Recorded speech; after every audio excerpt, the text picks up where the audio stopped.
Olá a todos, vamos começar mais um Sala de Provas nesse especial Alentejo que temos feito e hoje tenho um amigo aqui comigo, um dos grandes enólogos portugueses, um ícone dessa nova geração de enólogos tão talentosa que Portugal apresenta ao mundo. E aí, Pedro Ribeiro, estou com a saudade danada de você. Esse ano mal te vi, né? Só te vi no comecinho do ano, depois não te vi mais. Como estão as coisas? É verdade, Alexandre. Estamos aqui no meio desta loucura, desta pandemia. Eu pensava que ia ser pior.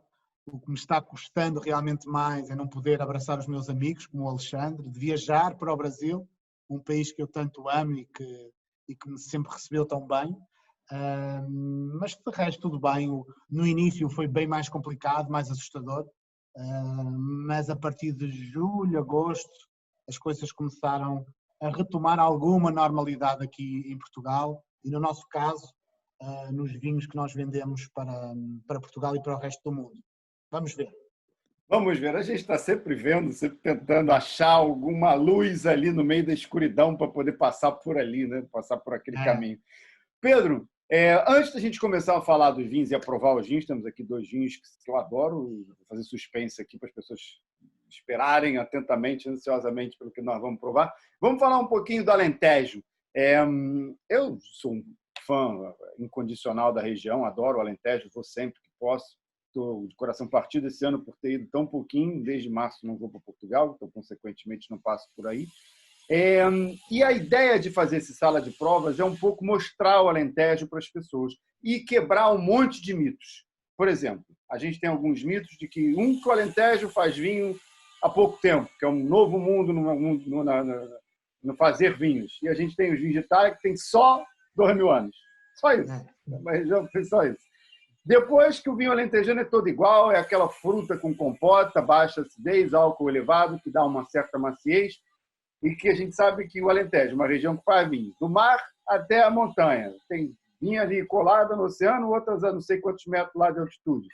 Um mosaico de solos completamente louco, onde você tem de tudo um pouco, condições completamente diferentes de climas e microclimas, impossível você ter um vinho só, além das castas que temos aí. E a outra é que o vinho alentejano não envelhece. E a gente tem um monte de vinhos alentejanos já com muito tempo aí na estrada e ainda em plena forma. Então eu queria que você falasse um pouco desses 3 mitos que existem e por que nós devemos quebrá-los.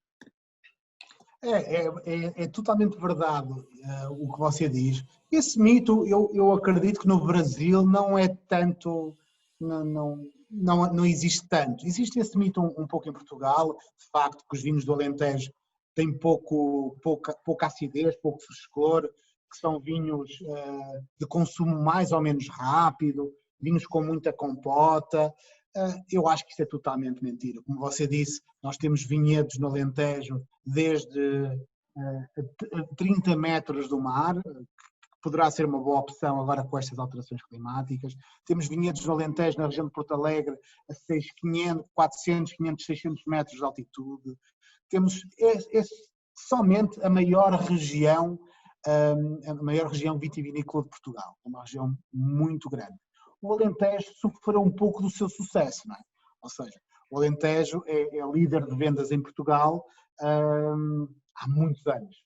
E quando você é um líder de vendas é um alvo mais fácil, não é? As outras regiões gostam de atacar e houve aqui existe aqui alguma, nós em Portugal temos dor de cotovelo. Estou brincando, mas ao mesmo tempo estou falando sério. E a região é atacada dessa forma.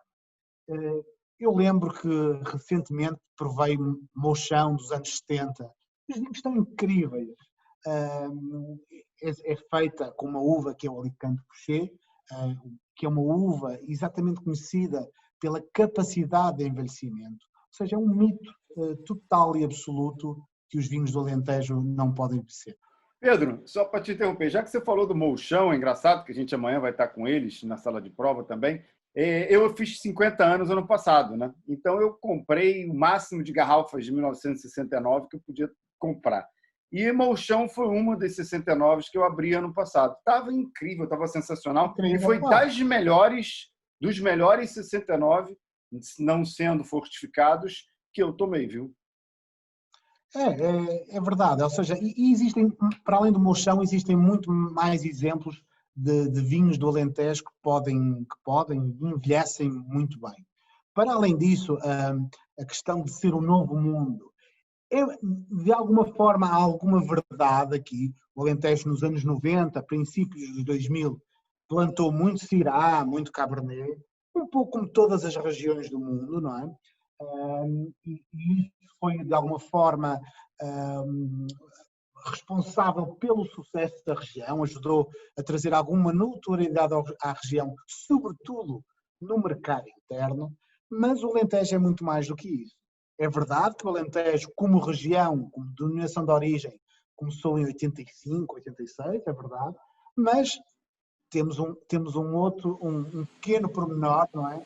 Que dizem que está na moda agora, quando dizem que os vinhos de talha estão na moda, eu digo que é uma moda com 2000 anos. Os romanos vieram cá há 2000 anos e fizeram vinho. Depois, quando fizeram, não foi só aquele ato durante aqueles séculos. As pessoas locais mantiveram esta tradição. Existem duas regiões no mundo que mantiveram esta tradição ininterrupta, sem parar. Uma é a Geórgia, não é aquela dos Estados Unidos, é aquela do leste europeu, e a outra é o Alentejo. Por isso, dizer que o Alentejo é novo mundo é no mínimo injusto. É no mínimo injusto, porque de facto faz muito Syrah, muito Cabernet e vinhos muito consensuais, mas também se faz vinhos de talha, vinhos de ânfora. Nós no Alentejo chamamos vinhos de talha. Há uma lei específica para os vinhos de talha, com moreto, trincadeira, uvas que já ninguém, nem em Portugal, sabem o que são. Perfeito. Pedro, já que você tocou aí no vinho de talha, a gente vai tomar um vinho de ânfora, já dou um spoiler aqui para quem está nos assistindo. Fala um pouquinho do vinho de talha. Você é um dos caras que mais tomou à frente disso. Eu lembro a primeira vez que eu bebi um vinho de talha na minha vida. Foi lá em Mourão, na Tasca do Engenheiro, você deve conhecer bem ali. Cheguei, pedi o vinho da casa, que era um vinho de talha, provei aquele troço, veio num copo parecido com o que você está tomando, um copo até menor, não era nem uma taça de vinho. E eu fiquei maluco aqui, tanto que eu quis pedir para ele dar um jeito de engarrafar 2 garrafas ali para eu levar para casa aquilo, e tomar, porque achei aquilo uma coisa incrível, muito pura, muito limpa, muito, muito fácil de beber, muito prazerosa de tomar. Você tem até o evento que você faz aí, que eu ainda não consegui, por mais desespero que eu fique, e justamente trazendo produtores que fazem vinhos em talha, em ânfora, mundo afora. Queria que você me falasse como foi o vinho de talha para você, como é que você descobriu essa tradição alentejana e como você vê toda essa moda em torno da ânfora hoje em dia. Acho que vem muito do sucesso do Gravner, não sei se você concorda comigo. Gravner fez aquilo ali e trouxe da Geórgia aquelas ânforas, o vinho dele ganhou uma notoriedade que nem ele esperava que ganhasse, e talvez isso tenha motivado muita gente que tinha vontade a fazer, e aí no Alentejo os vinhos de talha finalmente conseguiram quase que sair da sombra e das tascas. Queria que você falasse um pouco do teu processo de descobrimento da talha e de como você vê esse crescimento todo em volta da ânfora e da talha. Alexandre, eu sou aquilo que as talhas não são, não é? Ou seja, sou um cara mais ou menos novo, não é? Mais ou menos nada, é um garoto, 40 anos. Estudei enologia, depois fui trabalhar na Austrália, não é? O anticristo, não é? Para os vinhos naturais, se quiser chamar assim. Ou seja, todo o meu percurso não foi... eu nunca... Resumidamente, se há 20 anos atrás você me dissesse, Pedro, você daqui a poucos anos vai fazer vinhos de talha e vai ter muito orgulho neles. Eu ria na sua cara. Ou seja, com toda a humildade, não é? Eu não tenho a pretensão a dizer, Alexandre, que eu sempre amei os vinhos de talha e compreendi. Não, não é verdade. Não é verdade. Eu, quando comecei a trabalhar no vinho, não é? Trabalhei na Austrália, Novo Mundo, tecnologia, depois vim para Portugal, trabalhei com o Luís Duarte na Herdade dos Grãos, também uma abordagem muito diferente. E isto surgiu do quê? Surgiu de todas as viagens que eu fazia, e em 2009, 2010, 2009, creio, estava voltando de uma viagem de Nova Iorque e estava a experienciar tudo aquilo que estava a acontecer no mundo do vinho ou na indústria do vinho nos Estados Unidos. Mas, sobretudo, naquele núcleo de criação de tendências que é Nova Iorque. Então, eu comecei a perceber que os sommeliers, já por baixo do terno, já tinham tatuagem no braço, já não ficavam muito entusiasmados por vender o Chateau Margaux da vida, ou o Chateau Petrus, já não era isso que os entusiasmava. Também estavam a viver a crise de 2008, não é? 2008, e que continuou, e essa crise mudou o paradigma também de tudo o que seria interessante para um sommelier. De repente já não eram esses chateaus que ele queria vender, mas era um branco da Eslovénia, de um produtor estranho, era um acírtico da Grécia, e eram sobretudo o quê? Eram os vinhos com menor intervenção, vinhos mais autênticos, tudo aquilo que nós agora falamos à boca cheia, não é? Estava nascendo naquele momento, naquele mercado, não é? Naquele mercado é um mercado que todos os dias abre centenas de milhares ou milhões de garrafas de vinho para dar a provar, a beber nos menus, em tudo, não é? É uma loucura aquilo. É um mercado que dita tendência, né? É isso. E eu nesta viagem, não é? Eu estava imaginando, sempre pensando no negócio do vinho, imaginando, bem, nós temos isto e de uma forma natural, não é? Ou seja, nós não temos que criar história nenhuma, não temos que... O Gravner, de alguma forma, criou uma história, não é? Porque ele trouxe as ânforas da Geórgia. Nós temos aqui, naturalmente, uma tradição com 2000 anos, não é? Em que sempre se vê vinho de talha. O vinho de talha, nos anos 80, 90, princípios de 2000, quando a enologia estava crescendo a passos largos, os vinhos de talha eram mal vistos, naturalmente, porque representavam o passado, não é? E sempre que há uma nova geração, esta nova geração tenta romper com o passado. E é natural que os enólogos dessa altura, que estavam plantando Syrah, Cabernet, que queriam fazer vinhos muito bem feitos, perfeitos na visão deles, que tinham trabalhado na Austrália, como eu, no Napa Valley, queriam, no fundo, reproduzir o que eles imaginavam que era o correto, não é? O que era um vinho perfeito. Tudo ajudava também as classificações do Parker, que na altura tinha o peso que todos nós sabemos, e então, no fundo, toda a gente queria quebrar com esse passado. E é o que está acontecendo agora também, esta nova geração está quebrando com o passado, mas está utilizando o passado, é interessante, não é? Ou seja, está utilizando... Olhou para o futuro, olha para o futuro, enxerga o futuro olhando para trás, né? E foi isso, foi essa viagem, foram muitas viagens que eu fiz, e foi nesse voo de regresso que eu tive uma epifania do que eu poderia fazer para, de alguma forma, de me diferenciar e não ser mais um produtor de vinhos do Alentejo.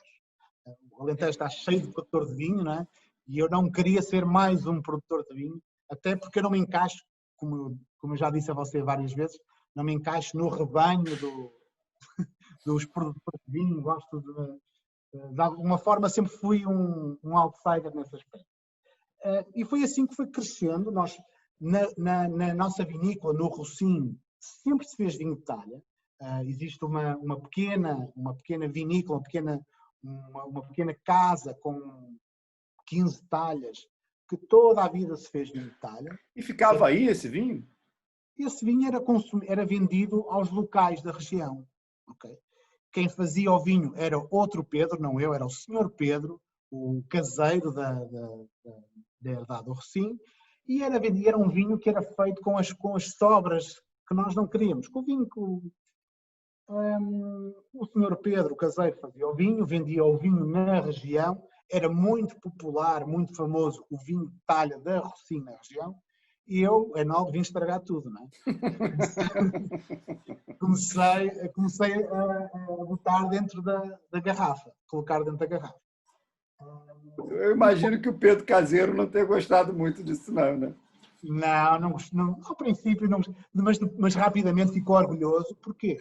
Porque o nosso vinho de talha, apesar de nós não fazermos muita força para o evidenciarmos e para o mostrarmos lá fora, começou rapidamente a ter muita notoriedade. E apesar de ser um nicho, não é? A Rocinha atua em várias regiões, não é? No Alentejo, no Douro, na região de Lisboa. Agora temos uma parceria nos vinhos, no Alvarinho, no Vinho Verde. Agora vamos também para o Dão. Bem, mas a principal área de atuação é o Alentejo. Mas temos um universo de venda o ano passado vendemos quase 1 milhão de garrafas. E destes 1 milhão de garrafas temos 10 mil de vinho de talha tinto e 10 mil de vinho de talha branca. É um nicho. Mas é um nicho que representa muito para nós. O Alexandre sabe, se calhar até melhor do que eu, que Rocinho é associado a vinho de talha, apesar de representar uma pequena produção do nosso universo, não é? Você sabe que era exatamente isso que eu ia te perguntar. Como é que pode? Uma vinícola que vende 1 milhão de garrafas não é exatamente uma vinícola pequena, ela já está no médio para o grande. E, no entanto, o Rocinho é associado ao vinho de talha como se fosse uma vinícola pequena outsider. Isso, obviamente, tem muito a ver com a sua figura, com o seu discurso e a sua atuação, porque não é só o discurso, você não é um gajo só de discurso, é um cara de atuação mesmo, de pontos de vista e de sustentá-los com firmeza e com posicionamento. Mas como é que é isso? Como é que isso aconteceu? É muito doido você pensar por esse aspecto. Mas há uma coisa muito importante neste 1 milhão de garrafas.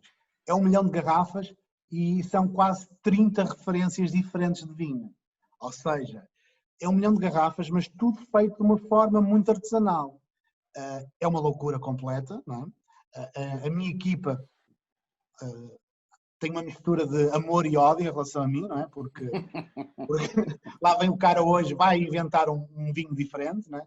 Mas enquanto nós conseguimos fazer isso, nós somos fiéis a nós próprios e eu sou fiel a mim próprio. E todos os dias vou trabalhar com uma alegria incrível. Claro que tenho 10 vezes mais trabalho, que se tivesse 4 ou 5 referências, era tudo muito mais fácil. Mas eu acho que também isto é a razão do nosso sucesso. Ou seja, estamos sempre criando novos produtos, esses novos produtos pegam bem no mercado e são tratados, como são muitas referências, não é? São tratados de uma forma muito artesanal e muito acompanhados e muito pensados. Ou seja, cada lote de vinho, cada projeto novo é muito pensado, é muito desenhado, regra e esquadro, muito... há um nascer que vai surgindo do que poderia ser um novo vinho. E eu travo-me a mim próprio para não produzir mais vinhos, mas é inevitável, não é? É inevitável. E o que acontece é que, como são pequenas quantidades de cada um deles, as coisas vão crescendo e vão vendendo e está correndo muito bem. Mas é uma loucura completa, concordo com todo mundo que diz. 1 milhão de garrafas com quase 30 referências. É engraçado porque tem o quê de loucura, né? Tem o componente da loucura de fazer de uma criação infinita e uma inquietude que acaba gerando novos projetos o tempo inteiro, mas ao mesmo tempo também tem muito planejamento, né? Ou seja, não é aquela loucura impulsiva onde nada é pensado, nada é estudado. Teus vinhos, eu costumo dizer, são sempre muito bem definidos, são sempre muito precisos. Você trabalha muito a loucura, mas junto da precisão, junto quase que da matemática. Como funciona isso? Isso é uma coisa muito importante. É verdade, nós temos 30 referências, mas todos os vinhos são muito diferentes uns dos outros. E todos muito desenhados e muito pensados. Uma coisa que eu odeio é visitar uma vinícola, e já me aconteceu muitas vezes, e a vinícola tem uns 6, 7, 8, 10 vinhos. E todos os vinhos são ligeiramente diferentes um dos outros. Ou seja, não há... Eu gosto que cada um dos meus vinhos tenha um perfil bem vincado, bem presente, bem desenhado, que não haja nevoeiro, que seja tudo muito bem preciso. E por isso pensamos muito nos vinhos. Eu, quando estou construindo o blend, Isso é uma preocupação constante, que o vinho se diferencie dos demais, se diferencie dos outros realmente da região e do país, mas que também se diferencie dentro do portfólio da Rocinha, e é esse realmente o meu motivo, o que me motiva mais a produzir e a desenhar os vinhos. Perfeito. Eu já estou bebendo aqui o vinho porque eu não aguentei. A gente estava falando dele, eu estou olhando para ele olhando para mim, e eu falei, tem que servir. Estou aqui com a ânfora do Rocinha 18, é o primeiro que a gente está tomando agora, tá? E esse vinho aqui, você faz muita coisa que eu gosto, muita mesmo. É difícil dizer assim o que eu mais gosto, mas eu digo o que eu mais bebo. Além dos vinhos do Bojador, do Rocinho, o que eu mais bebo é esse cara aqui. Eu sou completamente apaixonado por esse vinho. Primeiro, porque eu adoro vinho de Itália. Segundo, porque esse aqui, se calhar, é dos melhores vinhos de Itália já feitos. Ele é muito, muito limpo. Tudo que eu penso que um vinho de Itália tem que ser, a fruta limpa, a leveza, a frescura, ou frescor, como dizemos aqui no Brasil, a elegância, a beleza. Uma palavra que a gente não tem tão boa em português, que é o drinkability, que em inglês fica muito melhor. O vinho de Itália tem que ter drinkability, tem que ser aquele vinho que você esvazia a garrafa quase que num impulso. E esse vinho tem tudo isso de sobra. Queria que você falasse um pouco dele, um pouco aqui. Eu sei que você tem Tinta Grossa, Moreto, o que mais? Tem que olhar. Moreto, Brincadeira Aragonês, vi aqui. Brincadeira e Aragonês. Isto é um vinho feito é um field blend, é do nosso vinhedo mais velho, é um vinhedo com mais de 65 anos já. Eu costumo dizer que este vinho é quase como Deus quer. Não é como Deus quer, porque Deus queria que fosse vinagre, nós não deixamos isso, não é? E tentamos controlar. Existe aqui uma coisa fundamental, ou seja, todos nós já ouvimos falar de vinhos naturais, de mínima intervenção. Este vinho, antes dessa moda, já se fazia vinho natural, de mínima intervenção, há 2000 anos no Alentejo. Aqui a questão principal, e a partir do momento que entra o enólogo na produção deste vinho, porque antes de haver enólogo já se fazia vinho de talha. Você falou? Era o caseiro que fazia esse vinho? Aqui a grande principal, e o que eu acho que eu trouxe este vinho de positivo, foi a altura da safra, né? A altura da vindima. Antes de eu entrar no negócio, né? Entrar na feitura deste vinho, a vindima para os vinhos de talha era quando dava jeito. E era também uma coisa importante. E com as uvas que sobravam, né? O que você falou, não era essa vinha ali de field blend, ou seja, é diferente. Era também uma coisa muito importante. Era colhida mais tarde, antigamente, antes de eu entrar no negócio, não é? Era colhida mais tarde, porquê? Por uma razão muito simples, porque as ânforas não têm controle de temperatura. Então era colhida mais tarde, já quase em outubro, quando os dias estão mais frios, para que o vinho fermentasse a uma temperatura mais controlada, que não está nunca controlada. E eu mudei tudo isso. Ou seja, o que é que eu sentia muitas vezes nos vinhos de talha? Era exatamente o oposto que você disse no princípio. Essa leveza, esse frescor, essa mineralidade, que eu sei que é uma palavra que você não gosta, polémica, mas isso é outra conversa. Tudo isso você não sentia nos vinhos de ânfora, nos vinhos de talha muitas vezes. Porquê? Porque era colhida sempre na altura mais fresca, mas com a uva já demasiado madura. Ok? Então, ou seja, vamos pensar tudo isto de novo. Está tudo certo, com exceção de uma coisa, a data da safra. Estes vinhos, para terem frescor, precisam de ser colhidos o mais cedo possível. Eu só colho uma uva antes desta, que é a uva para a base de espumante. Okay? Logo a seguir, colho os vinhos os tintos para os brancos e os tintos para os vinhos de talha. E o que é interessante é que temos um tinto do Alentejo com 12,5, né? Que é uma coisa raríssima hoje em dia, né? Mas que tem exatamente a ver com isso. Tem a ver com as uvas, não é? O Moreto, a Tinta Grossa, são uvas que envelhecem, que amadurecem mais lentamente, mas tem a ver com a altura da safra, a altura da vindima, que realmente é muito mais cedo. Como nós temos uma grande oxigenação na na talha, como nós temos os movimentos circulares dentro da talha, quase como uma batonagem natural. Nós não precisamos dessa madurez que precisamos nos vinhos convencionais. Ou seja, ter alguma componente vegetal vai ser interessante no vinho de talha. E é isso que contribui para... É essa a principal diferença nos vinhos de talha que fazemos hoje em dia. É engraçado. Então, você colhe primeiro essa vinha velha do que, inclusive, todas as outras... Tudo. E você tem uvas aqui, por exemplo, a trincadeira é uma uva completamente imprevisível, né? Você nunca sabe quando é que você vai apanhar ela direito. Tem ano que você apanha mais cedo, ano que ela não fica pronta nunca. E como é que é, embora ela esteja ali em field blend, eu imagino que normalmente quando está em field blend as uvas acabam se adaptando umas às outras ali. Mas como funciona a parte de viticultura para que, mesmo você mantendo um componente vegetal, também essas uvas não estejam completamente verdes na altura de apanhá-las?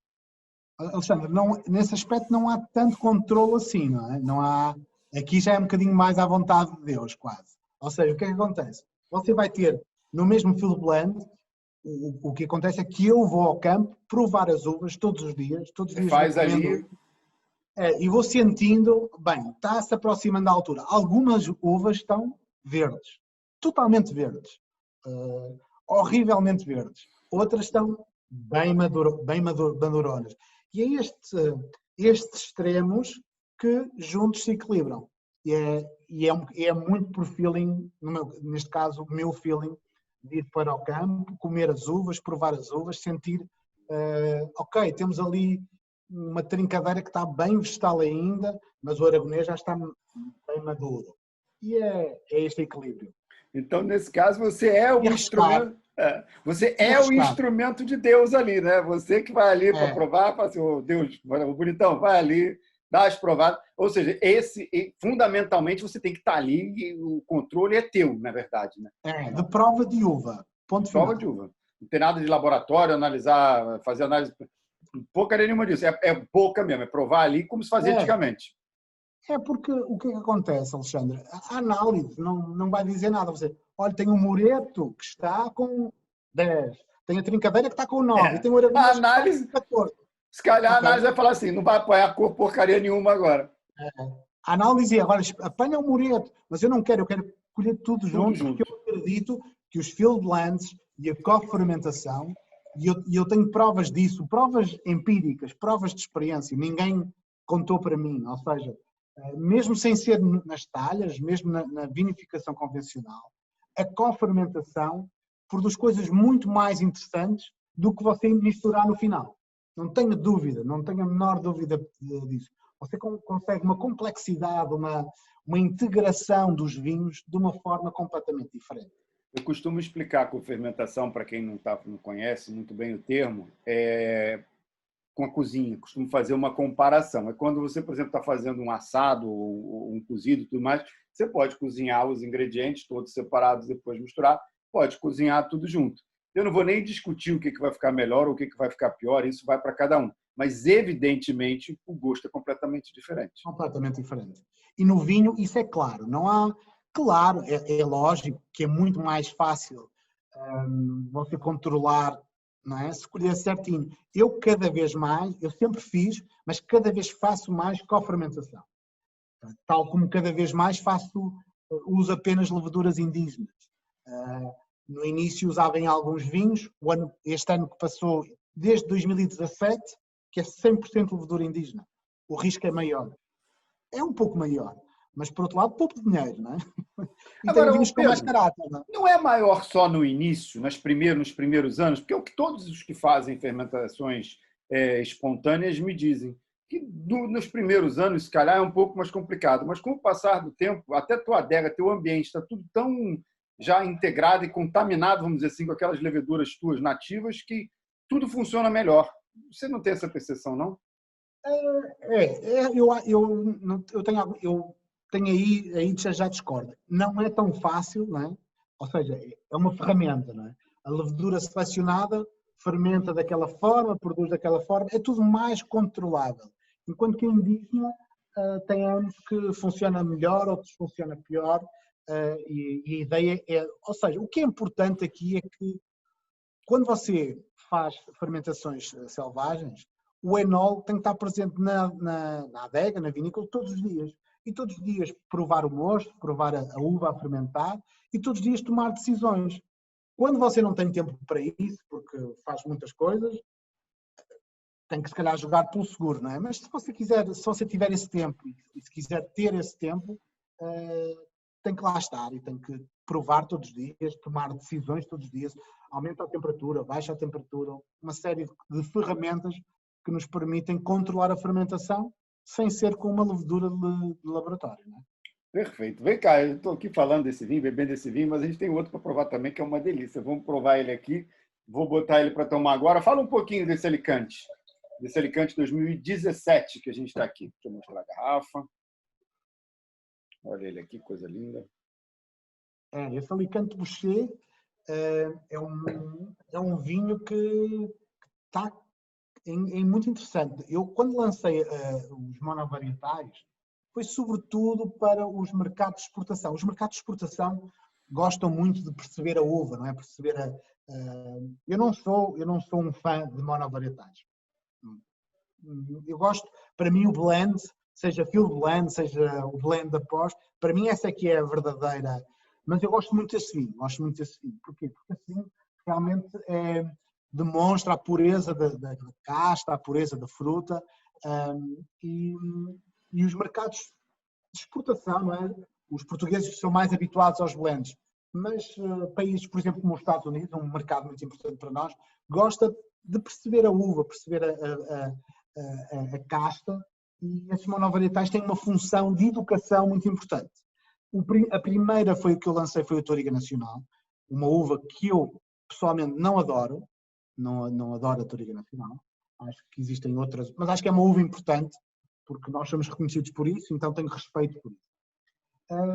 Então a Touriga Nacional sempre teve muito sucesso em Portugal e nos mercados internacionais, mas quando lancei o Alicante Bouschet rapidamente foi conquistando o seu lugar e hoje em dia o Alicante Bouschet e a Touriga Nacional estão mais ou menos ao mesmo nível em termos de reconhecimento. O Alicante Bouschet, como o Alexandre sabe, é uma uva que não é originalmente do Alentejo.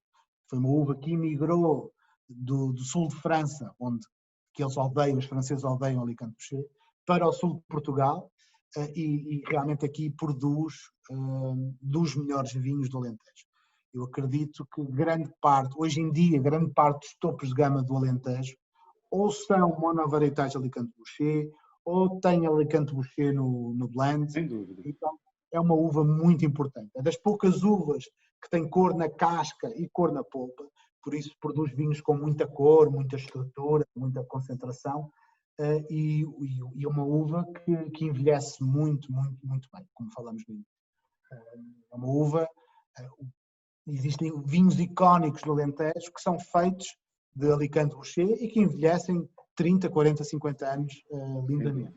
Neste caso, este vinho é um vinho que já tem um número de garrafas interessantes, mas feito totalmente de uma forma artesanal. É pisado a pé em Lagar de Pedra. A pisa a pé continua a ser, do meu ponto de vista, das melhores maneiras para se fazer a maceração, para se fazer a extração. O pé humano continua a ser bem melhor que qualquer robô que inventem. Tem uma série de desvantagens, não é? Todo mundo acha muita graça a pisar a pé nos primeiros 5, 10 minutos. Pois é. Mas aquilo precisa mais do que 5 a 10 minutos. Precisa 1 hora de cada vez, 3, 4 vezes ao dia. Não é? Por isso perde a graça rapidamente essa parte, mas de facto produz vinhos muito, muito interessantes. Este Alicante Bouschet, como eu disse, foi pisado a pé, em Lagar de Pedra, e depois teve um estágio em barricas de carvalho francês. Nós aqui usamos, e em quase todos os vinhos, usamos muito pouca barrica nova. A ideia, mais uma vez, tal como as talhas, é preservar a fruta. Não é? A barrica é um recipiente que permite a microoxigenação e permite com que o vinho envelheça, que tenha complexidade, mas não queremos que a madeira se sobreponha em nada à fruta e à pureza do terroir. Não se sobrepõe mesmo. Aqui a gente tem uma fruta preta muito marcada, muito boa de beber. A gente tem, além de que, muito. Fica difícil às vezes. Você sabe que eu não gosto da palavra mineral. Mas esse cara aqui é uma coisa que eu não costumo pegar tanto em Alicante, não. Mas ele tem um toquezinho um pouco salino também. De onde vem isso? Mas isso é de uma. Aí é o terroir a falar, não é? Ou seja, nós estamos numa região. Onde é que está a Herdade do Rofim? A Herdade do Rofim está numa região, numa sub-região do Alentejo, que se chama Vidigueira. E se você perguntar aos antigos do Alentejo, todos eles vos dizem vinho branco é na Vidigueira. Exatamente porque há uma salinidade, aquela palavra mineralidade que você não gosta, um frescor nos brancos da Vidigueira, que você não encontra no resto do Alentejo. Foi o primeiro vinho branco, o primeiro vinho português a ganhar um prêmio internacional num concurso, foi um branco da Vidigueira, você sabia disso? Em Berlim, 1800 e lá vai pedra, mas foi um branco da Vidigueira. São brancos realmente, que os brancos destacam-se de alguma forma. Se esse frescor, essa mineralidade, essa salinidade era valorizada apenas nos brancos, há uns anos atrás, hoje em dia também é valorizada nos tintos. E é isso que você sente exatamente neste tinto. Ou seja, a Vidigueira é uma região muito interessante. Ao contrário do resto da região do Alentejo, na Vidigueira não é fácil produzir vinhos entrada de gama. O que é que eu quero dizer com isto? Aquele vinho muito frutinho, muito simples, que todo mundo gosta, sobretudo no caso dos tintos, não é fácil fazer na Vidigueira. Okay? Nós não temos tanta cor, não temos tanta compota, não temos tanta essa coisa que nós enólogos detestamos, mas que o consumidor gosta, não é? Ou muitos dos consumidores gostam. Na Vidigueira não é tão fácil fazer, não. Ou seja, na Vidigueira é uma região mais apta para vinhos com mais média e alta gama. Vinhos com mais frescor, mais complexidade. E é exatamente essa a característica desta região, da Vidigueira, que tem duas razões de ser. Eu acredito que a principal serão os solos, não é? Nós aqui temos, ao contrário do resto da região, temos sobretudo granito e algum xisto. E isto, sem dúvida, que contribui para essa salinidade que se sente no vinho. E depois também a velha teoria que diz que os ventos do Atlântico atravessam todo o Alentejo e param exatamente na Vidigueira. E realmente é bem mais fresco na Vidigueira do que o resto da região, sobretudo na altura da safra. Eu costumo dizer que no Alentejo a gente tem, quer dizer, você pode fazer vinhos potentes ou vinhos elegantes em qualquer sítio. Hoje em dia, com o que a gente sabe de viticultura e enologia, dá para você subverter as coisas. Mas a vocação do lugar diz muito, muitas vezes. Né? No Alentejo tem 3 lugares, para mim, que são específicos, onde você pode buscar um pouco mais de elegância nos vinhos. É a Vidigueira, a Extremóis, não é nem toda a região de Borba, é mais ali mesmo a zona de Extremóis e Porto Alegre. Eu acho que são as 3 zonas onde a gente consegue naturalmente ter mais elegância. Agora, eu queria que você falasse um pouquinho, Pedro, do Alicante em si. O que você vê do Alicante? Porque hoje ele é uma realidade, evidentemente. Aliás, ele é uma realidade há muito tempo. A gente estava falando do Molchão dos anos 60 e a base ali era Alicante já. Mas a gente tem muitos perfis diferentes. Acho que com a popularização recente do Alicante, toda a gente começou a plantar. Acho que a quantidade de plantas de mudas de Alicante espalhou-se no Alentejo muito mais do que qualquer outra planta. Mas isso deu perfis muito diferentes dos vinhos, uma inconstância até. Alicante tem um tanino muito agressivo, que se não for bem trabalhado acaba podendo ficar um pouco desagradável, e às vezes é um vinho de tanta estrutura que se você não trabalhar bem a frescura, a acidez do vinho fica também um pouquinho desequilibrado em boca. Para você, qual é a vocação da Alicante Bouschet? Qual é a sua leitura? Ainda mais você que é um cara que trabalha muito a precisão nos vinhos que você faz, qual é a tua leitura da Alicante perfeita? O que ela tem que ter de elemento? Tem que ter algo que aqui na Vidigueira acontece naturalmente, que é a acidez natural, que é o frescor natural. E o Alicante, para nós, é a uva mais importante. Não só porque faz essa monocasta e faz o nosso grande rocinho, mas porque tempera todos os lotes. Todos os lotes, quase todos os nossos lotes, têm um pouco de Alicante Bouschet. Exatamente por essa acidez, essa frescura natural que o Alicante consegue manter. Okay? Você consegue colher o Alicante bastante tarde e ter uma acidez natural bastante marcante. O Alicante, como você disse muito bem, tem que se ter muito cuidado com o Alicante, porque o Alicante, o Alicante facilmente tem excesso de produção. Okay? Então você na poda e na monda tem que controlar a produção do Alicante. Se quiser ter qualidade, tem que controlar a produção, porque senão o Alicante rapidamente dispara nas quantidades e produz vinhos francamente maus. Ou seja, são vinhos com cor, muita estrutura, mas com taninos muito verdes, muito agressivos e que produz vinhos muito desequilibrados. Ou seja, o Alicante tem este lado, não é? Ou seja, é uma casta que pode produzir o melhor, mas também pode produzir o pior do Alentejo. Perfeito, Pedro. É sempre um prazer conversar com o meu amigo Pedro Ribeiro. Vou fazer um brinde duplo aqui com você, porque eu não quero escolher um vinho só, não. Vou pegar logo os dois. O que você está bebendo aí? Eu estou bebendo exatamente. Ah, está bebendo? Oh, tá ótimo. Eu sei que você gosta muito disso também. Pedro, muito obrigado por participar desse Sala de Provas especial do Alentejo. Ainda continuo com saudade do meu amigo, que a gente costuma conversar por horas e horas. Aqui, a Carla me mata quando eu passo de meia hora, a gente já passou de 40 minutos, mas azar dela, porque a gente tinha muita coisa para conversar. Obrigado por participar, Pedrão. Alexandre, muito obrigado. Espero ver você muito em breve, está bem? E um grande abraço do Alentejo para o Brasil. Obrigado, Pedro.